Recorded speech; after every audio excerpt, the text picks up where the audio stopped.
Hello friends, बरायबाय Bodo Job Info official YouTube channel upcoming vacancy 10,000 बेनि गेजेराव थागोन 5,000 vacancy Apdcl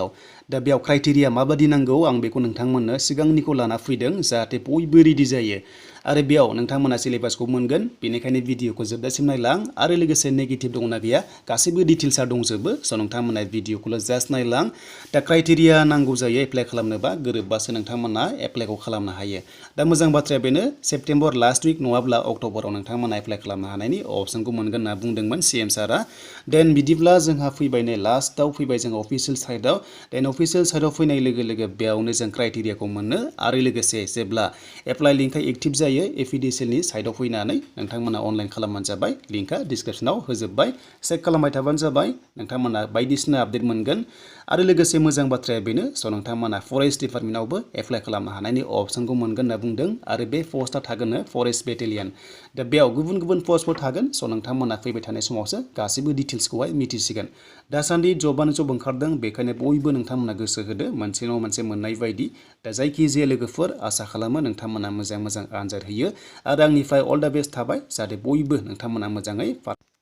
पारफरमेन्सखौ होयो देन बेनिफ्राय जों बे सिगांनि क्राइटेरियाखौ नायसो फैदो माबादि पस्टआ दङमोन मा रोखोमनि पस्ट दंमोन बे 2018आव ओंखारदोंमोन 1950 भेकेन्सिस दंमोन आरो बेयाव खायसे एग्जामबो खांबायमोन नाथाय माखासे जाहोननि थाखाय बे पस्टखौ केन्सेल खालामबाय स' नोंथांमोना मिथिखादों जानांगौ माखासे बेले बेजे जादोंमोन दा बेखायनो पस्टआनो केन्सेल जास्रानानै बेखौहाय जेबो डिसिसन लानाय जायासै दा बेखौनो फिन खनसेबाव गोदानै एग्जाम एबा एप्लाइ खालामनो हानायनि अप्सनखौ नोंथांमोना मोननाय जासिगोन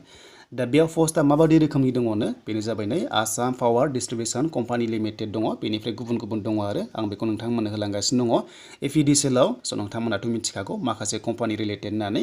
देन बेनिफ्राय पस्टआ बेबादि रोखोमनि दङमोन सिगांनियाव एसिस्टेन्ट एकाउन्ट्स अफिसार दंमोन अफिस कम फिल्ड एसिस्टेन्ट दंमोन ड्राइभार दंमोन सहायक दंमोन दा सहायकआव बेसेबां क्राइटेरिया नांगौ 10 पास दा HSLC बेनिफ्राय पास खालामनायनिफ्राय आप टु डिग्री पाससिम ओंखारदोंमोन बियो आरो देग्लाय ग्रेड 4बो ओंखारनाय चान्सआ दङ मानोना 5,000 गाहाम भेकेन्सि नालाय बेखायनो 8 पासआबो चान्सखौ मोनगोन देन बेनिफ्राय जोंहा पस्टआ माबादि रोखोमनि दङमोन नै सिगांनियाव आरो बेनिफ्राय बांसिन ओंखारगोन नालाय एबारो देन बेवहाय जोंहा एसिस्टेन्ट एकाउन्ट्स अफिसाराव दङमोन पस्टआ बेबादि रोखोमनि दंमोन आरो स' नोंथांमोना बेयाव नुबाय जास्ट एग्जाम्पल नायदो एपीडीसीएल दङ एपीजीसीएल दङ एईजीसीएल दङ अके बेबादि मोनथाम रोखोमनि खथाया दङमोन आरो बे एपीडीसीएलनि आन्दारावहाय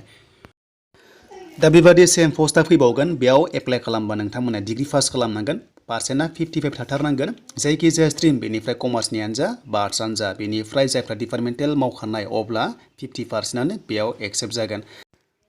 दा बेनिफ्राय नोंथांमोना कम्पिउटार सार्टिफिकेट मिनिमाम 3 मान्थ्स बेयाव बिनाय नुनो मोन्दों बाट देग्लायो 6 मान्थ्सबो जानो हागौ बेनिफ्राय जों बैसोखौ नायनोसै फैदो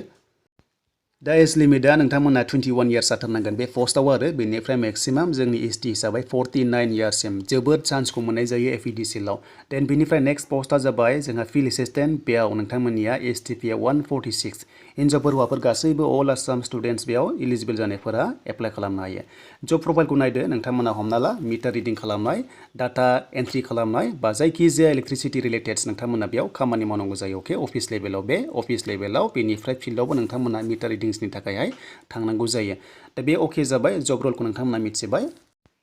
दानिया बे पस्टआव नोंथांमोना एप्लाइ खालामनोब्ला एचएस पास खालामनांगोन जायखिजाया स्ट्रिम बेनिफ्राय नोंथांमोना 3 मान्थ्स कम्पिउटार सार्टिफिकेट थानाय जानांगौ बा 6 मान्थ्स लानो हागौ देग्लाय देन बेनिफ्राय बैसोआ 18 इयार्स बैसोआ 18 इयार्सनिफ्राय हागोन जोंनिया एसटीपीआ बेनिफ्राय 49 इयार्ससिम नोंथांमोना बेयाव चान्सखौ मोनगोन आरो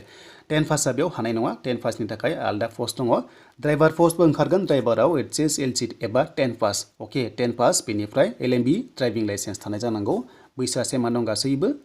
बेनिफ्राय दानिया सहायक बे सहायकआव नोंथांमोना 10 पास जाबानो हागोन जायखिजाया 10 पास जानायफोरानो बेयाव हागोन आरो सहायकआव देन बेनिफ्राय एसटीपीआव पस्टआ गोबां थागोन बेयाव आपकामिंआव गोबां थागोन सिगांनियावबो बांसिन दंमोन 180 गाहाम दंमोन दा बेयाव नोंथांमोना HSLC पास खालामनाय जानांगोन आरो ITI दङब्ला बांसिन नोंथांमोना चान्सखौहाय मोनगोन दा बाथ्राया जाबाय ग्रेड 4 ओंखारगोन ओंखारा स' बेयाव ग्रेड 4 थागोन नेक्स्टआव मानोना 5,000 भेकेन्सि गाहाम नालाय ग्रेड 4 थागोन आरो ग्रेड 4आव मिनिमाम 8 पास जानायफोरा एप्लाइ खालामनो हागोन 10 पास जाबो हागोन HSLCआबो एबा HSआबो हागोन बेनिफ्राय डिग्रीया हागोन ना हाया बे मोनसे क्राइटेरिया फैगोन बेखौ नोंथांमोना मिथिगोन दा लास्टआव गोबां कमेन्ट्स खालामो फिजिकेल डिसेबिलिटि पार्सनफोरा हागोन ना हाया हायो नोंथांमोनाबो हायो नोंथांमोननि थाखाय दानिया गभर्नमेन्टआ 4% रिजार्भेसन खालामबाय बेनिफ्राय मोनसे बाथ्रा नोंथांमोना नट लेस देन 40% थानाय जानांगोन नोंथांमोननि माखासे सार्टिफिकेटआव 40%आ थाथारनांगोन नोंथांमोननि माखासे बे डिसेबिलिटि सार्टिफिकेटआव बेनि बाराबाथ' मोजां नाथाय 40%नि गाहायावबा एक्सेप्ट जानाय नङा अके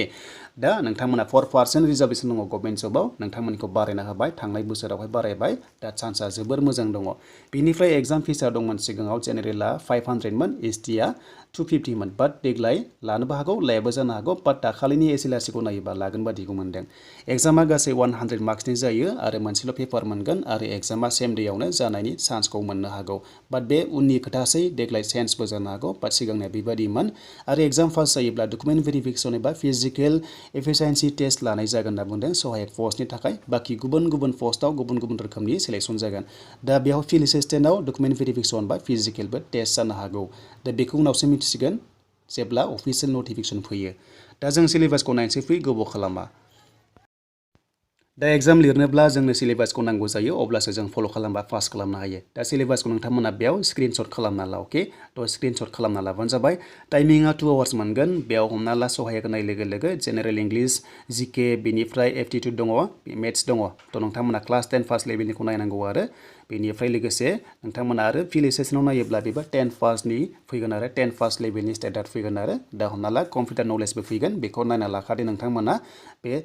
फिल्ड एसिस्टेन्टआव बेनिफ्राय गुबुन गुबुन पस्टआवबो नोंथांमोना मोजाङै नायना लादो कम्पिउटार नलेजखौहाय फैयो कुइसन फैगोन बेनिफ्राय स' नोंथांमोनाहाय एसिस्टेन्टआवहाय नोंथांमोना सेकेन्ड नाम्बाराव 100 मार्क्सनि मोनदों आरो बाखि नोंथांमोनाहाय हमना ला बायदिसिना दङ 50-50 होनाय दङ माने बे सेक्टरनिफ्राय आरो बेखौ नायना लादो बेनिफ्राय अबजेक्टिभ टाइपनि जागोन अपसन मोनगोन मोनब्रै आरो बेनिफ्राय नेगेटिभ मार्किं दङ दे 0.25 माने मोनब्रै रं जायोब्ला 1 नाम्बार नोंनिफ्राय दाननाय जागोन स' बेखायनो मोजां नोंथांमोना बेखौ गोसोआव लादो बेयाव नेगेटिभ मार्किं थायो एपीडीसीएलनि एग्जामाव दा बेनोसोमोन लोगोफोर दिनैनि लेटेस्ट आपडेटआ जाहाथे नोंथांमोना बुजिबाय जानांगौ बयबो रेडि जादो आपकामिं भेकेन्सि 5000 थाखाय एपीडीसीएलआव